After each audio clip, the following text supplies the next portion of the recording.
You are looking at Julian's pronunciation guide, where we look at how to pronounce better some of the most mispronounced words in the world, like this other curious word. But how do you say what you're looking for today?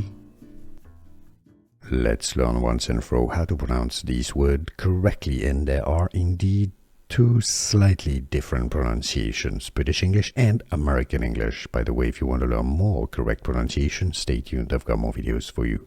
British English pronunciation, heterotrophic, heterotrophic, heterotrophic. Now the American pronunciation is more commonly as hetero, with a T that sounds like a D, it's a flap T, heterotrophic. Now the Americans usually say tro rather than tro, alright, so heterotrophic or heterotrophic. Can you hear the difference? Was this any useful? Let me know in the comments. Here are more videos on how to pronounce more confusing words and names too many mispronounced. Like this video if you found it useful. I appreciate your support. I'll see you soon and thanks for watching.